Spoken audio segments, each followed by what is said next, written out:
क्षेत्राचा आस्तिक आहे, पण विज्ञान क्षेत्राचा नास्तिक आहे. मला अध्यात्माचा तेवढा खोल अभ्यास नाही किंवा ज्ञान नाही, पण मला विज्ञानाची पूर्ण माहिती आहे, म्हणून त्याला आपण अध्यात्माचा नास्तिक म्हणतो आणि विज्ञानाचा आस्तिक म्हणतो. मग हे आस्तिक नास्तिकतेशी जोडली काय आहे?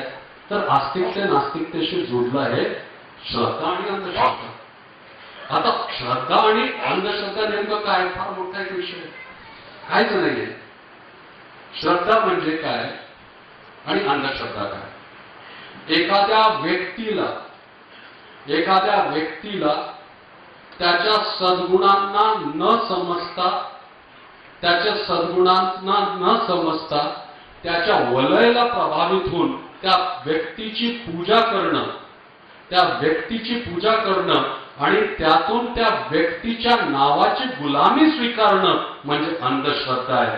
पण एखाद्या व्यक्ती आराध्य इष्ट नी राष्ट्र समाज आणि मानवतेसाठी काय केलंय, त्यांच्या सद्गुणांना संपूर्ण रूपाने आत्मसात करून त्यातून माधुर्यता निर्माण करणं म्हणजे ही खरी श्रद्धा आहे. जी ऊर्जा किंवा शक्ती निर्माण होते त्याला श्रद्धा म्हणतात. आणि हे श्रद्धा कशामध्ये बदलते? ही श्रद्धा बदलते भक्तीमध्ये. नेमकं भक्ती कशाला म्हणतात?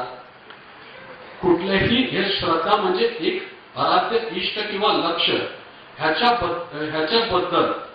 ह्याच्याबद्दल जेव्हा आपण पूर्णतः सहमत होतो आणि सहमत होऊन त्या विचारांशी आपल्या विचारांना एकाकार करायचा प्रयत्न करतो, तर हे विचारांची जुळणी, या विचारांची जुळणी ज्याला आत्माची जुळणी म्हणतात, की आत्म्यातून परमात्मा किंवा परमात्म्याचा आत्म्यात वास आहे, ती म्हणजे भक्ती आहे. आणि अशी भक्ती सज्ञानाला प्रकट करते, जे एक अगदी अजिबात शिकलेले नसलेले कालिदास कडून मेघदूत आणि शाकुंतलम लिहून घेत असते. या भक्तीचा ज्ञानाचा रूप म्हणजे Kalidas.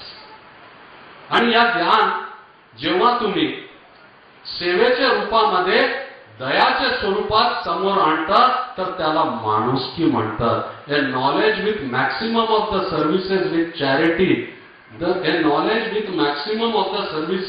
With charity, brings the humanity.